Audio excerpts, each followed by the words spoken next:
Hi, and welcome to Community Hotline. My name is Monica Weitzel. We're here in Gresham at MetroEast Community Media. Thanks for joining us tonight. We're going to start off tonight talking with the Portland Storytellers Guild. And with us to represent the Guild, we have Barbara Fankhauser, who's the president of the Guild. Thanks for being here, Barbara. Thank you for asking me. You bet. And Brianna Barrett, you are the storyteller extraordinaire. That's me. That's you. That's great. Thanks for being here, both of you. You have a big event that I want to talk about, but first, Barbara, maybe you could tell us a little bit about the Guild itself and why you storytellers get together and do what you do. Oh, because we love storytelling, of course. Well, how long has the Guild been around? We started, our 30th anniversary is coming up this next year. So we've been around in Portland for 30 years.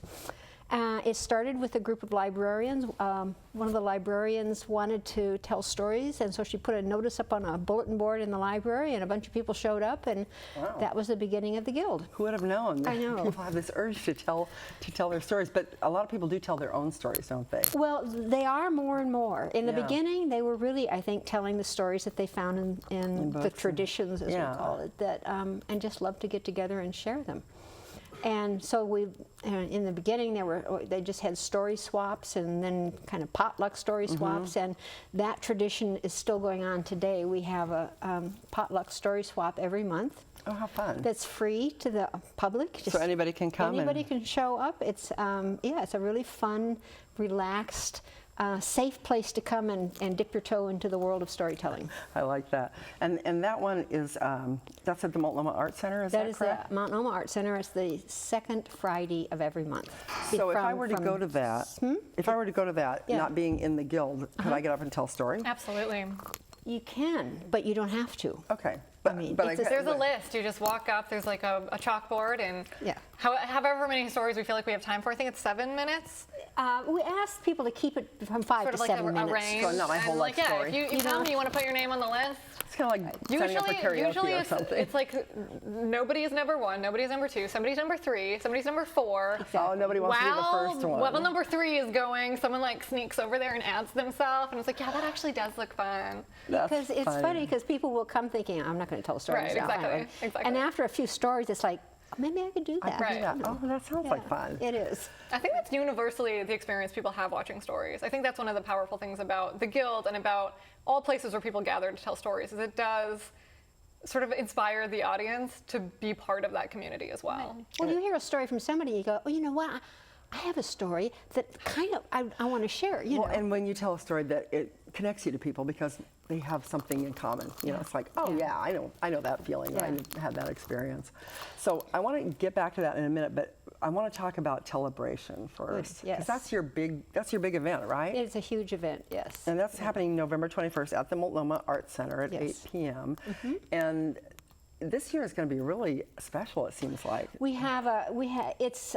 bring in a national teller for Telebration, and this year we're bringing in Gene Tagaban, who is a Native American teller. He lives actually in Tacoma, but he has told, I think globally, I'm certainly all over the country. He has told at an event with the Dalai Lama. He has told at the Nature Conservancy's 50th anniversary, I think, with Jane Goodall. So he's kind of a big deal.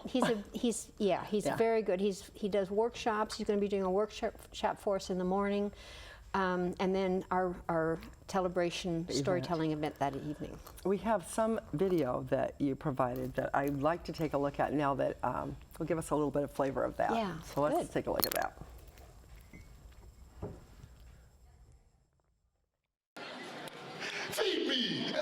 people said, Raven. He became angry, so Raven opened that box, and daylight flashed throughout the world. The fishermen of the night, they ran away and hid. Some of them hid up in the sky. Some hid in the forest. Some hid in the waters. The ones who hid in the sky became all the birds of the world. The ones who hid in the forest became all the animals of the world. The ones who hid in the waters became all the fish of the world. And then there are the ones who stood up straight and tall. They became the human beings of the world. And they saw their world clearly for the first time. And they marveled at the beauty of it. And this is how Raven brought daylight to the world.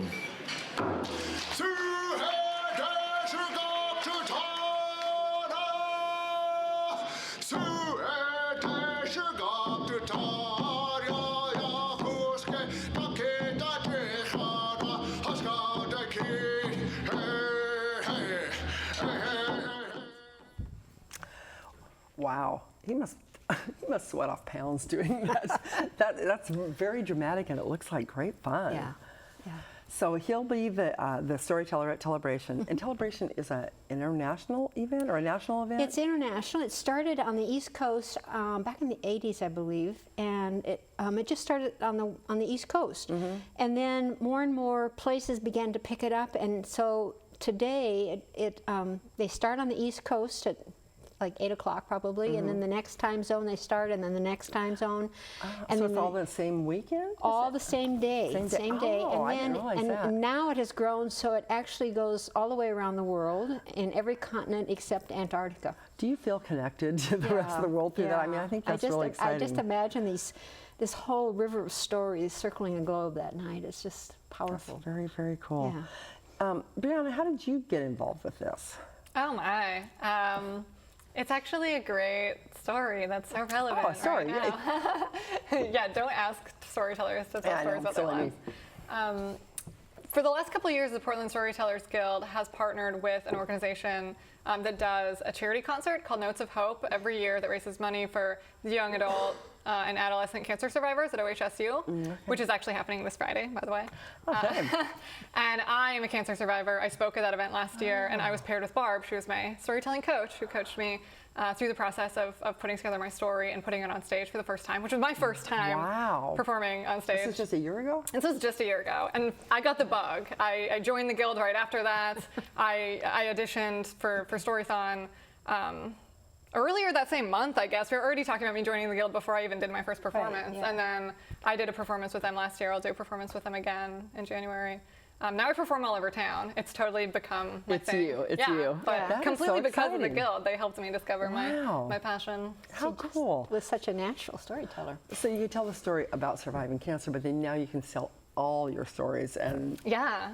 I mean, yeah. that's really exciting. That's really exciting. I know, it almost makes me want to do it. I don't know. You will, you'll want to. That's what happens, it's infectious. And the Guild has people who tell old folk tales and historical stories and sort of reimaginations of historical stories, and a lot of us who tell personal stories. And I think it's a really nice way of being reminded sort of the continuous aspect of sort of human experience. Like we all sort of are part of this one larger narrative that connects us.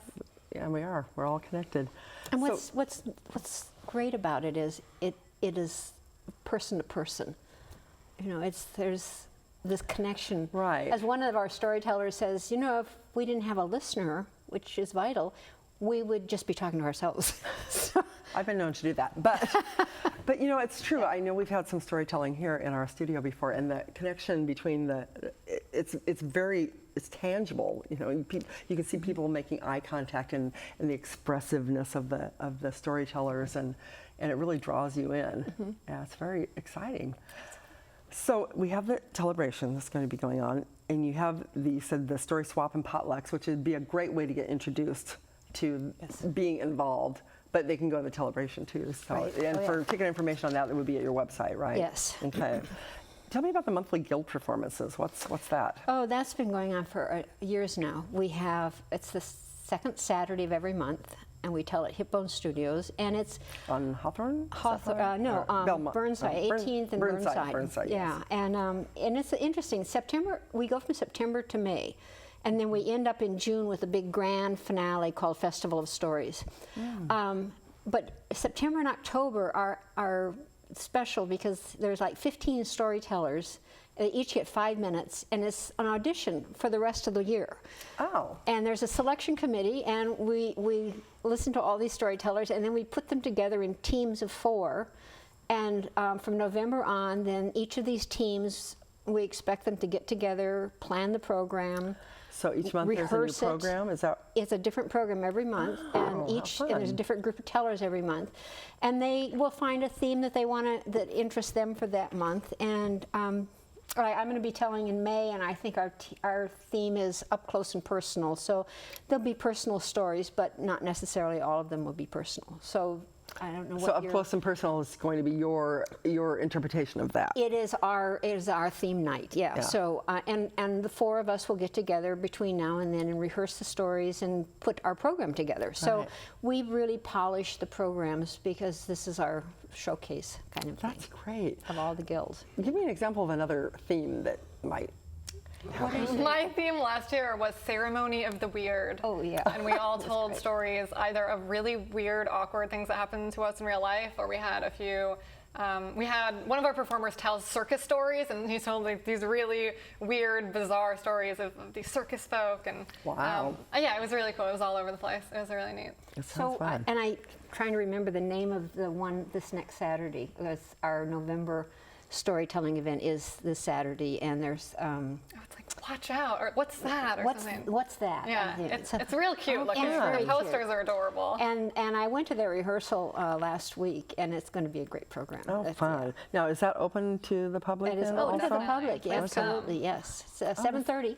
7:30 Hitbone Studio, second Saturday of each It's month. really fun. It's a small space too, so like come early and get Very a seat. intimate theater. Kind of. Yeah. It is. It's a great space to perform storytelling, particularly to like Well, feel I like you're would- right there. I think that would be the most rewarding to have the audience close by. Because do you find that you play off the audience? Do you? Oh, it is such I mean, working on a story on my own in my house, it's like, it's really hard. Then you are talking to yourself. Yeah, you really are talking to Talking to your yourself. You put wall, your you're talking stuff, to your whatever, toaster. stuffed animals, your pet, whatever. And Poor dog but is abused. but it That's what- changes totally when you actually have the energy coming back from the audience. It just things just sort of gel, don't you think? Definitely. Yeah. I feel like my proudest moments on stage are the moments where I say something I wasn't even expecting that felt more like a conversation with the audience, where they reacted and I spontaneously react back, and suddenly it's not just a story that I've rehearsed telling, it's a moment that I'm having with It's like other a people. conversation. Sort of, Absolutely. yeah. Yeah. What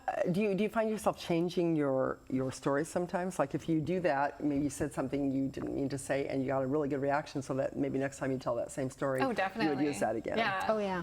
You know. Stories are continually evolving. Yeah. Stories that have been telling maybe for 10 years are quite different now than they were when I first Do you ever started. videotape your performances? Do you videotape Oh, them I and love take a look to at videotape them? my performances. You just love to watch them over and over again. I mean, I'm new at this, so I'm still learning how to do it. So something that I really enjoy is, as soon as I go home after the show, I'll instant replay and be like, oh, like that part was great, and like that part no.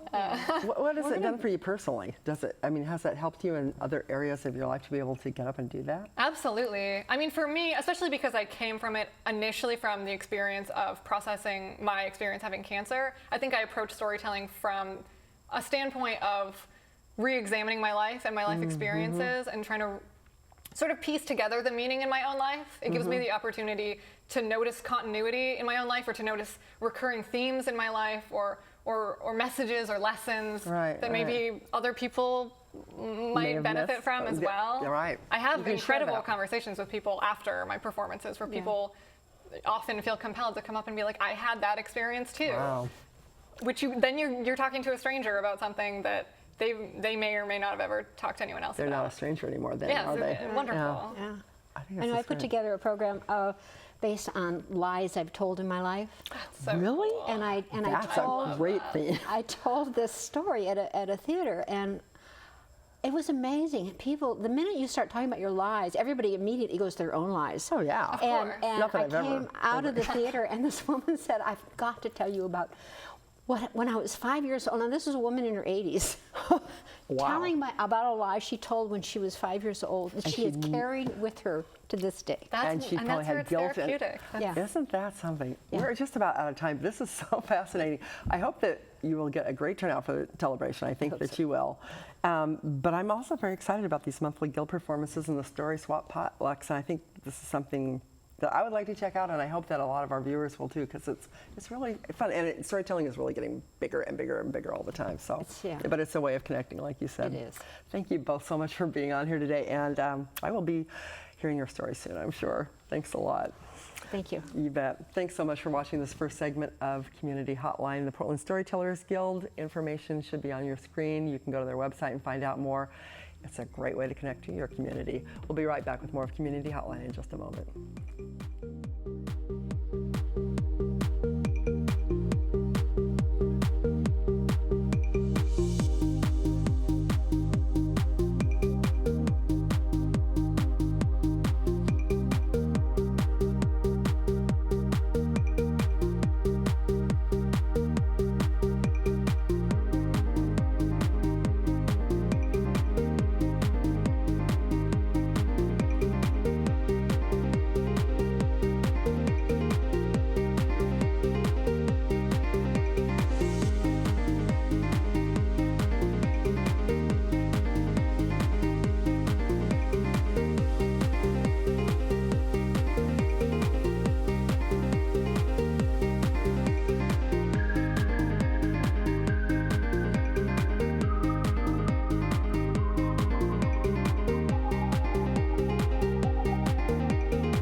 What local community media is to us is literally our lifeline to what's going on in the lives around us. The absolute most important thing that happens in your neighborhood. People's local communities are usually what's most important to them. Because we're the faces, the smiles, the peoples, and the personalities of the community. To not only give people a voice, but to have their voice heard.